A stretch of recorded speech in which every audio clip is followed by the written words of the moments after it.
Le calisthenics t'a infecté par sa malédiction et tu n'es même pas au courant. Tous tes entraînements et toute ta progression ne sont pas réels.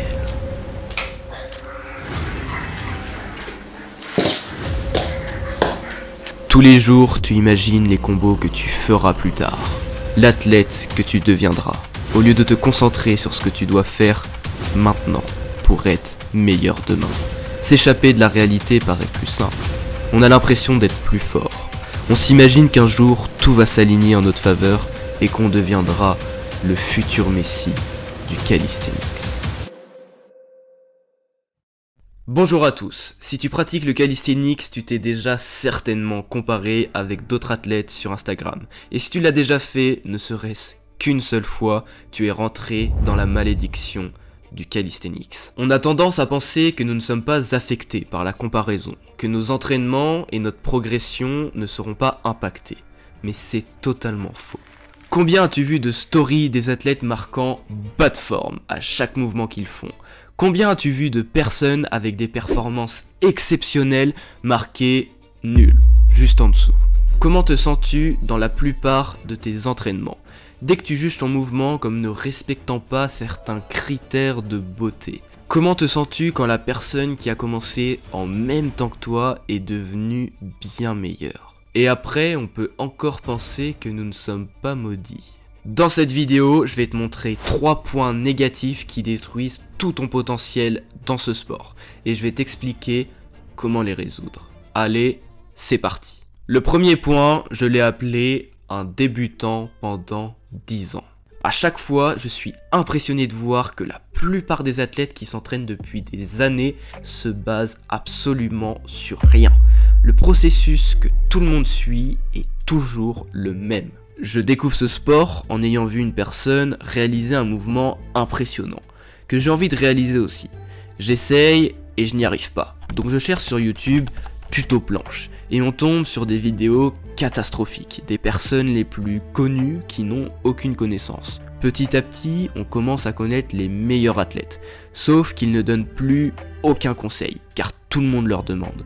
En plus de ça, la plupart de ces athlètes se contredisent, et ils sont tous persuadés de détenir le secret qui te fera progresser. Au final, tu essayes d'améliorer tes entraînements avec les choses que tu as le plus entendues un peu partout. Et pendant 10 ans, tu vas plus ou moins améliorer tes entraînements avec toutes les connaissances que tu as entendues à droite et à gauche, et avec ta propre expérience personnelle. Petit à petit, tu vas transmettre tes connaissances qui ont le mieux fonctionné pour toi, et tu vas contribuer à ce flux d'informations bien trop général.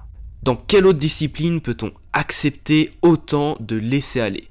Que ce soit dans le football, dans le handball, dans la natation ou même dans le ping-pong.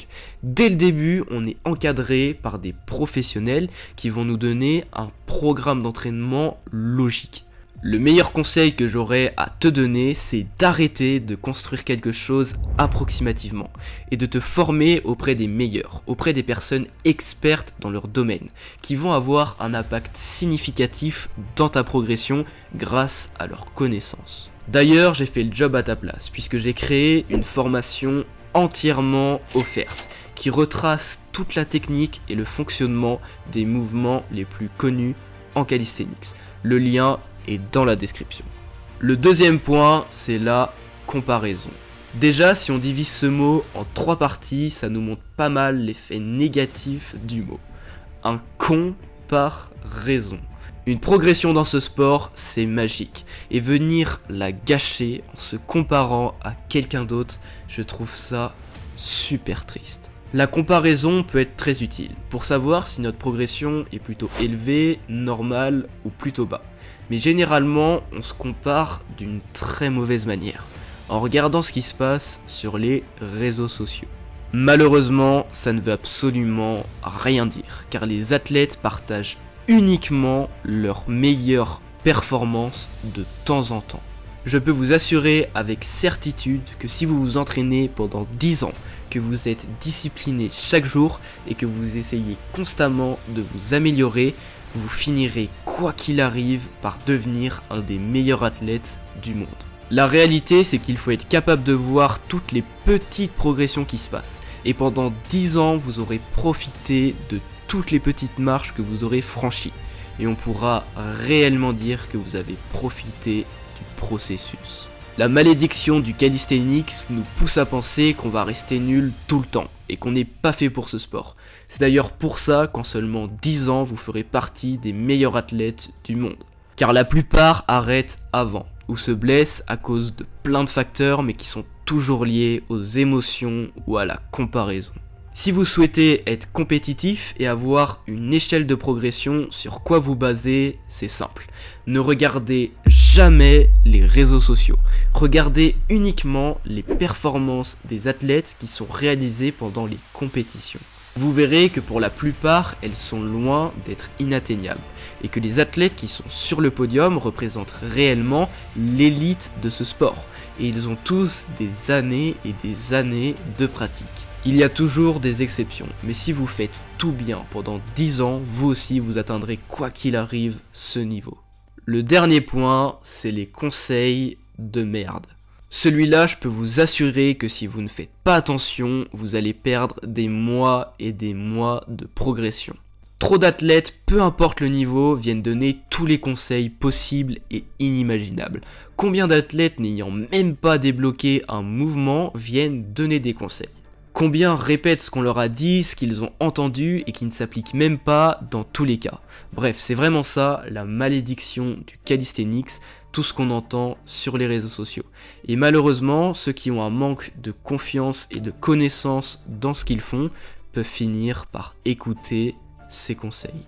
On modifie ensuite nos entraînements en se disant que ce conseil peut être bénéfique alors qu'on en a aucune idée. Dans ma dernière vidéo sur ma progression en calisthenics, un commentaire me disait de moins dégrader la forme pour diminuer le volume et ainsi augmenter l'intensité en faisant des répétitions plus propres. Cette personne a probablement une bonne intention et souhaite m'aider, mais en réalité, elle ne fait que répéter ce qu'elle a entendu, elle ne sait même pas pourquoi, elle ne sait même pas les conséquences qu'il va y avoir si je fais ça, et elle ne sait même pas exactement à qui elle le dit. Si je ne savais pas toutes les raisons qui m'ont poussé à choisir cette stratégie d'entraînement et ce qu'elle va m'apporter, ce qui est d'ailleurs le cas de la plupart des gens et également mon cas avant, j'aurais probablement été influencé par ce conseil venant de nulle part. J'aurais modifié mon entraînement jusqu'au prochain conseil que j'aurais entendu. Tu comprends donc maintenant ce que je veux dire par la malédiction du calisthenics. On a tendance à se laisser influencer par des choses virtuelles qui n'existent pas et cela modifie notre réalité d'une très mauvaise façon. C'est dû au fait que ce sport est encore assez restreint et qu'on a tendance à écouter tout le monde vu le peu de connaissances intéressantes qu'on nous enseigne.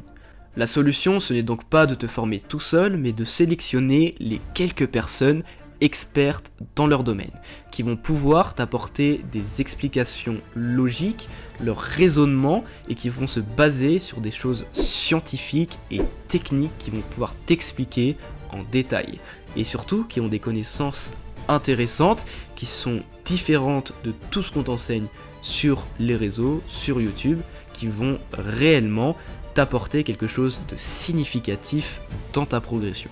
Si vous souhaitez avoir ces connaissances-là, je vous laisse jeter un coup d'œil à ma formation offerte dans la description. Et si vous souhaitez avoir les meilleures bases possibles en calisthenics, je vous laisse aller voir cette vidéo. Et sur ce, davai!